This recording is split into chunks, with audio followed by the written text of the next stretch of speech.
as Mira said, it's not going to be Liferay 7. It's not going to be Launchpad. Launchpad is the other room.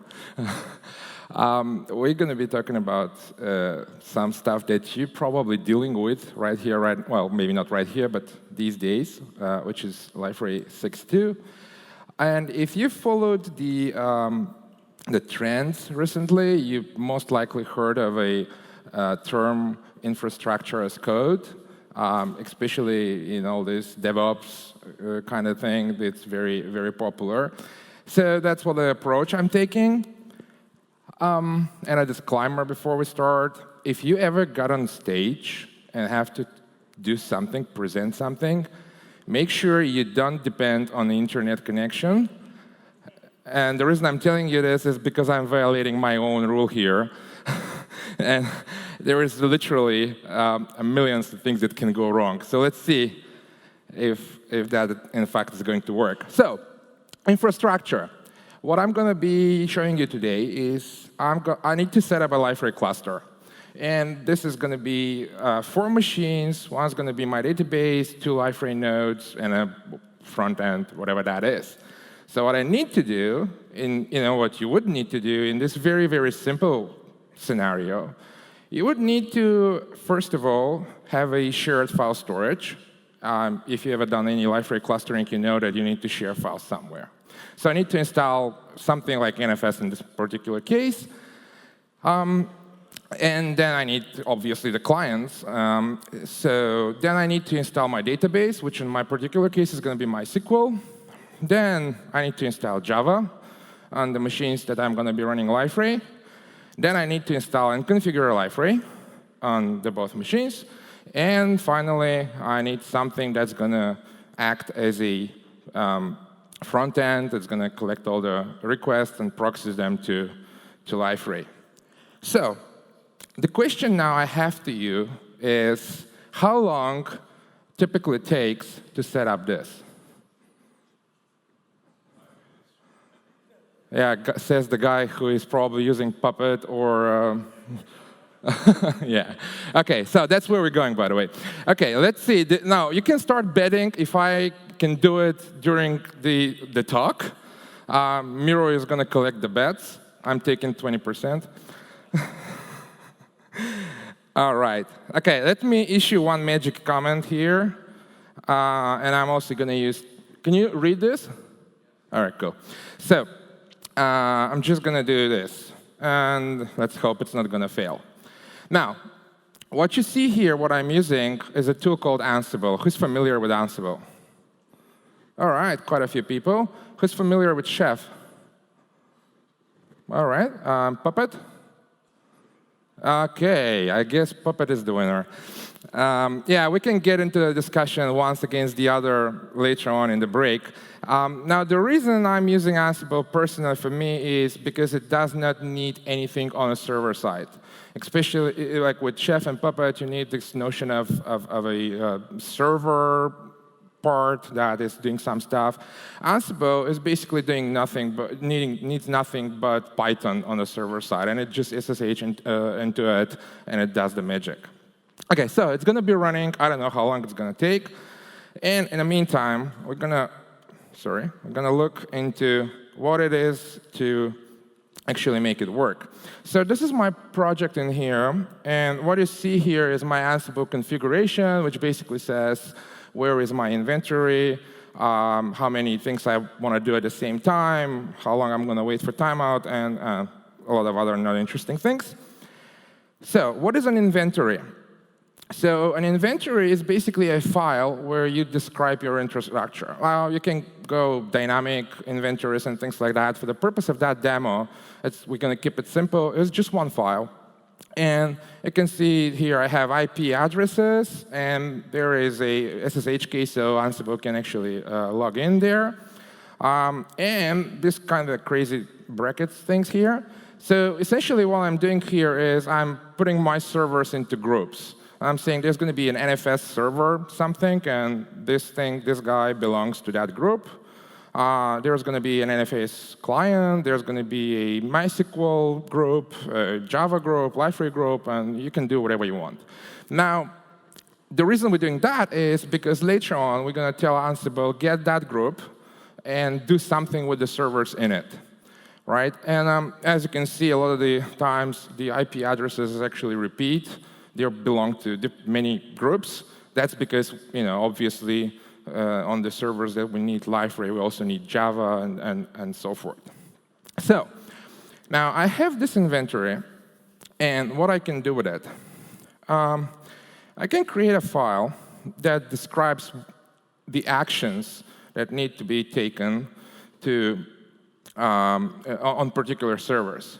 So first thing I'm doing here is this thing. And I'm saying, hey, failed. Great. Let's try it again. OK. Yeah, I know why it failed. It was expected. It's not going to fail a second time, hopefully. Anyway, so the first thing I'm doing here is basically saying, because my machines are running Debian, and I know what they are running, so I say go and update all the repositories. Now, if I wanted to be more like other Linux flavors friendly, I would probably do this a little bit more dynamic and figure out if I need to do, for example, RPM updates or whatever that distribution supports. Now, the next thing I'm doing is I'm running a what it's called role in Ansible to install an NFS server. And what I do here is I'm calling a thing called Atsaki NFS, and you may wonder what that is. Now, what that is, in fact, there is a thing called Ansible Galaxy, where people can actually provide their roles for other people to use. So if I search for NFS here, you will see that's the one I'm using. And it has a nice description of what it is. It has a README. And inside that README, you can actually see how you're supposed to use this thing. As is a role that has some configuration that you can provide. And it basically says where to install the server, what parts of the file system to export, and so forth. But I'm not doing any of this here, because I want to keep my configuration clean. I have a variables file that I keep all my variables in.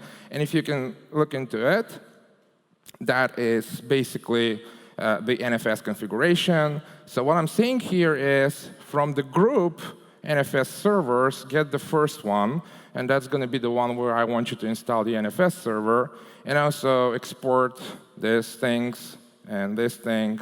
Oh, and by the way, when you're going to mount them later on, those are the mount points. And some parameters for mounting, and so forth.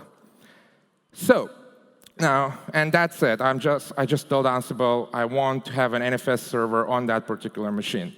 Now, the next thing is I'm not going to use a role, and that is just for the purpose of the demo. You could use a role for that if you want to, but I'm just going to use tasks. And I'm just going to say, now I need to install NFS client, here it is. Install this Debian package, which is NFS common. Make sure the folders that I'm exporting are actually available. And at the end of the day, restart the NFS daemon so it all works out. So this part is going to take and as you can see, here in the beginning, I'm defining which thing I'm applying this to. And I'm applying this to the group called NFS client. And if you go back to the inventory, NFS client is, in fact, both my application nodes and my front-end nodes. So I want to have the client all over the place. And that's what Ansible is going to do for me. Going further, I need to install MySQL. OK, so if you go to the Ansible Galaxy, there are a bunch of roles that install MySQL. But none of them actually fitted my needs, so I created my own. So let's go back here. I'll show you real quick. Actually, I created 3. You'll see them all. But that's the one I'm interested in. So This is an Ansible role. It has a README, and it has some properties that tells you, like, for example, allow you to provide a specific MySQL configuration. It's going to provide, you can provide SQL files that need to be imported into MySQL when you create it, define what users you're going to be using, and things like that. By the way, if you want to know how this is in detail, you can click on the GitHub repo button here, and it's going to open the GitHub project. You have a full access to the source code. You know what exactly given role is doing. OK, so let me see if I have any configuration for MySQL. No, I'm just using the defaults, because every role comes with default settings. So default settings are fine for me. I want to create a database called Liferay. I want to have a Liferay user, blah, blah, blah. All works for me. So the only thing I need to do is basically just say use that role and apply it to all the servers that are in MySQL group, which is one server. OK. Next thing, which is happening right now on the left-hand side, is installing Java. So here I'm using another role, again, provided by someone else, which is basically downloading Java from appropriate place, and it has only 2 configurations. You can actually install multiple versions of Java, and that's why you have an array here. So you specify, I want to have a Java 6, 7, 8, whatever. And at the end, the other property says which Java version is the default. So essentially, this is telling Ansible, go grab, install Java 7, and make the default one. All right. What we can do next? We are installing Liferay. So there is another Liferay Ansible role here, which is, again, something that I did. Let's go back here. Should be somewhere here. Liferay. Here we go. And if you look at the README file, it basically tells you how to use it. Like at the end of here is a playbook example. So this is the very simple one. But here is a more complicated one. So basically, you tell where is your Liferay archive. You can have a local one, so it's going to just copy it from the machine you're running Ansible, or you can provide a URL, and it's going to download it for you and install it. Then you provide some database settings. If you want to hook more databases, then all you need to do is just provide additional configuration. Now, this is a little bit more complicated role. Let's look at the GitHub repo and the defaults. So as you can see, it already has some reasonable defaults, most of which I will be using. Now, one tricky thing here is the cluster thing. So if you've configured cluster for Liferay, you know that there is a bunch of things that you need to configure in the property files. And those Ansible roles have so-called templates. So here is my template for Liferay properties files. And basically, I'm just using Ansible variables to define where things are. So I'm saying this is going to be my Liferay home. Hey, this is from Ansible configuration. I'm going to get the JDBC connection. Then if there are more connections defined, I'm going to be using those. Now, don't jump on this and use it in production tomorrow, because this is an example and still has a lot to be fixed here. It's a very simple cluster. Essentially, it's just using multicast to discovery. It is using still RMI for cache replication, basically out-of-the-box things. So this is by no means something that you should just copy to your production and be happy with it. But it is an example of how you can create a role. That one is particular for Liferay. And if you're missing something, there is a very nice feature in GitHub called pull requests. I'll happily accept those. So let's see where we are here. Java's still downloading.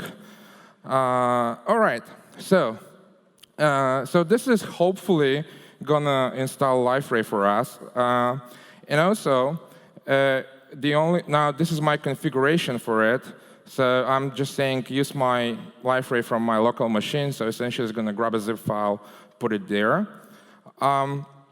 And this is my configuration for the database connection. One thing to pay attention to here is this thing, which basically says, I want to connect to the first server of the MySQL server group, which in my case is only one server, but you can do some more scripting here. If you're trying to set up a database cluster, for example, you can be more precise at what you're doing here. What else? OK, so yeah, I'm going to mount my NFS folder to be a Liferay document library folder. And then, again, I'm taking this from configuration. And the last thing I do here is I'm providing an 8-point for the auto-discovery mechanism of JGroups, which I'm just pointing to my database, because I know my database is going to be always there, because if it's not there, my Liferay doesn't work anyway. So this is as long as configuration goes. And this leaves us with the last thing, which is a role to install Apache. And again, we are just using a group and a predefined role.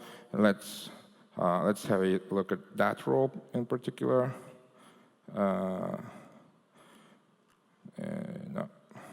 Liferay somewhere. OK. Here we go. So this is Liferay balancer. And again, you can provide different roles. There could be an HA proxy balancer or Nginx balancer or you name it balancer. For the purpose of this, I'm just using Apache.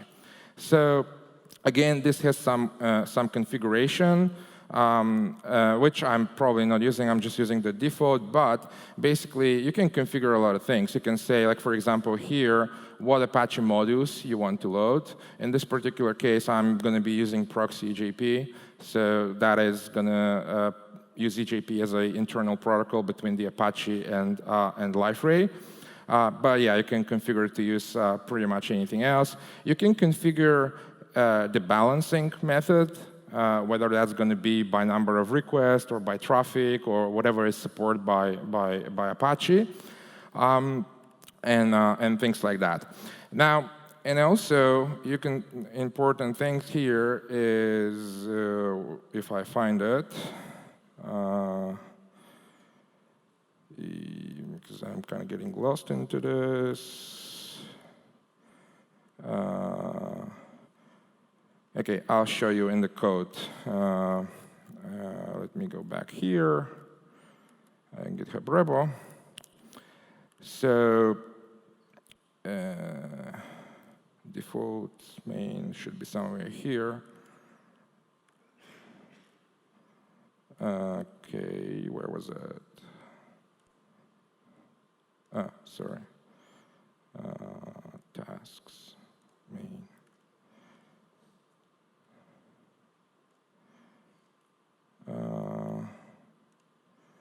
OK, hopefully put it here somewhere.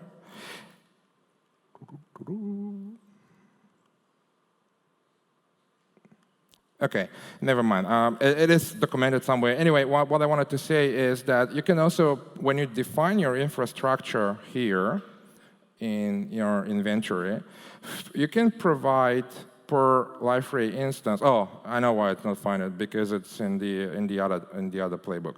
Anyway, you can also add a parameters here and define what is the AGP port to connect to. And also, you can say what is the load balancing factor. So if you want to have like sort of few nodes, and you know that two machines are much powerful than the third one, you can actually give the two machines bigger load factor. They're going to get more requests than the third machine. So all this is totally configurable. So this was supposed to be done by now, and it's not. So let's give it some more time. Just make sure my connection works.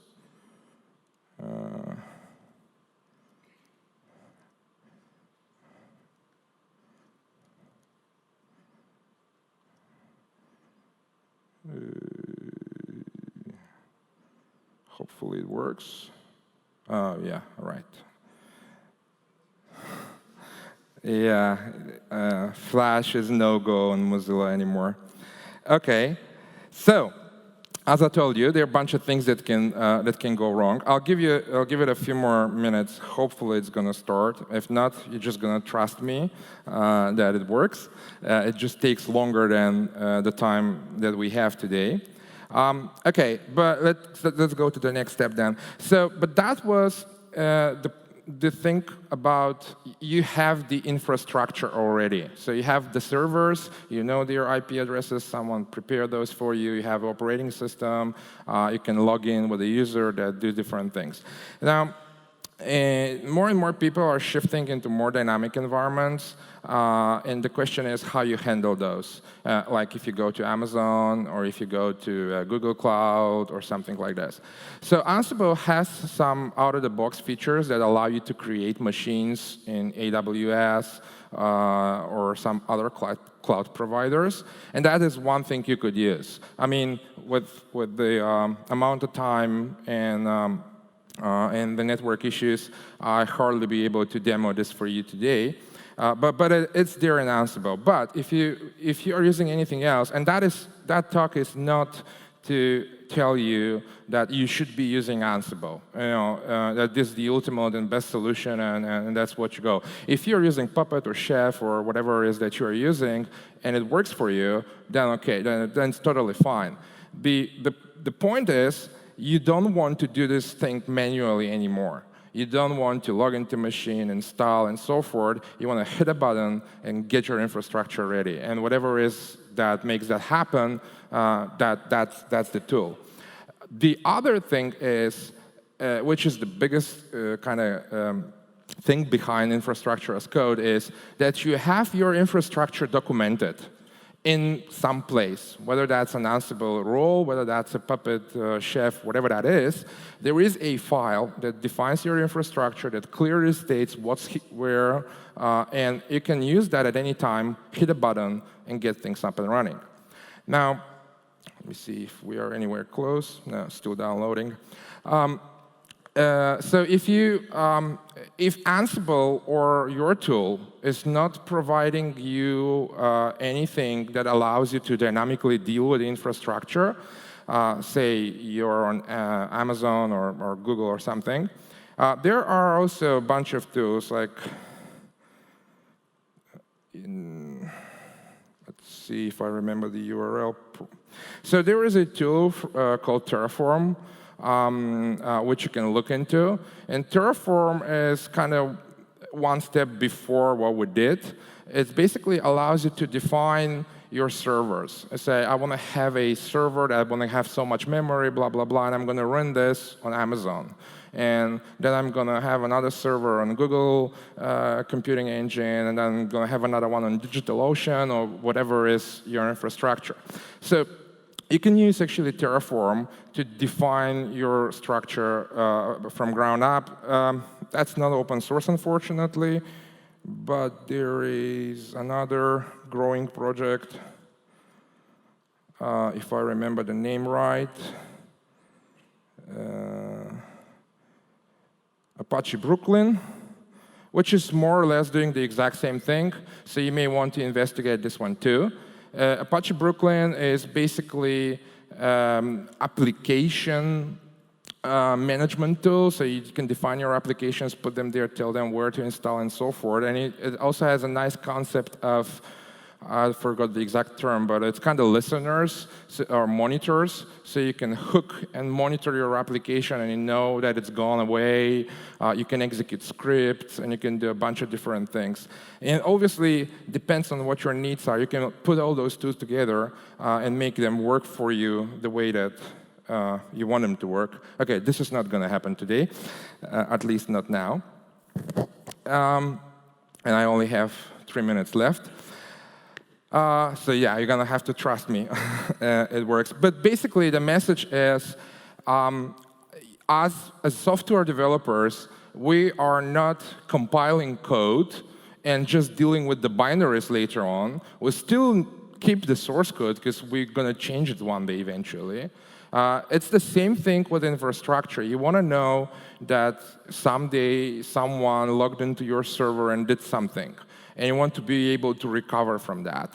And what we've traditionally been doing is this Excel sheets or some repositories or whatever. I would say, OK, this is on this server, this is the IP address, and these people have access. And this is a nightmare to maintain. And if you do this, please don't do this anymore. Just define your infrastructure in whatever tool makes it easier for you to work with, and treat it as a code, treat it as the artifact. And that's going to also give you the benefit of being able to restore it anytime. That is also giving you a benefit to mirror production environments in development and test. And anyway, so I run this script. This is running Vagrant virtual machines. But if you use Terraform, you can use the exact same thing and say, now run this on Google Cloud, or run this on Amazon, or run this somewhere else. So, and then you can, or the other way around, you can get your Amazon infrastructure and say, build me a virtual machines that actually replicate my exact production environment and let my developers work with it. So it gives you a lot more flexibility and allows you to be as close as possible to the real environment. OK, I guess that was what I wanted to tell you today. Now, the code for this thing that I showed you today, and it didn't work, is on GitHub. So feel free to go and download it and play with it and tell me that I made a mistake somewhere. It's totally fine. Send pull request, command, yeah. Again, it is not a Liferay official way. It is not a Liferay recommended way. It is a way to do things. You can do things in a different way. You can use different tools. It doesn't really matter. We at Liferay will never tell you what tools to use. It's up to you. It's whatever gets you there where you want to be. It's whatever makes you productive.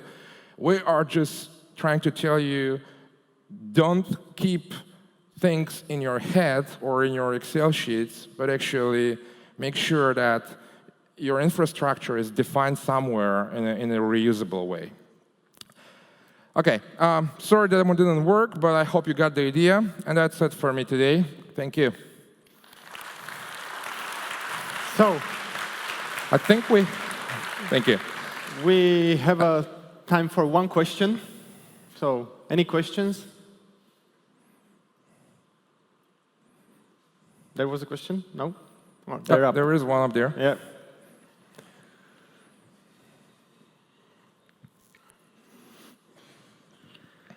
Hello. Hello. You said that we should treat infrastructure as an artifact in itself. Right. That's exactly what Docker is doing. Can you say something about this connection? OK. So for the record, I'm going to have another talk in, I don't know, 2 hours about Docker. And I don't really want to get now into that discussion. But these are two totally different things. What we did here was plain old way of doing things. You bare metal servers, for example. You put applications on it. You could do exact same thing with Docker. Instead of putting Liferay zip and extracting it and so forth, you could just put Docker containers. Obviously, you probably don't want to do that because you're probably going to use something like Kubernetes or some other Docker landscape tools that do this much better. But it doesn't really matter how, it does matter in a lot of aspects, in an aspect of performance, in an aspect of security, in an aspect of management. But it does matter what you use. But in terms of automation, it doesn't matter. The point is, make it so that you know what is where, and you can, with a click of a button, replicate it, or fix it, or put it somewhere else. If you want to use Docker, that's fine. I mean, Docker and all this kind of container thing comes with its own implications, so you need to deal with those. But the concept is the same. You may not find Ansible very suitable for Docker, but there are a bunch of other tools that will basically get you to the same point with Docker, if that's what you want to do.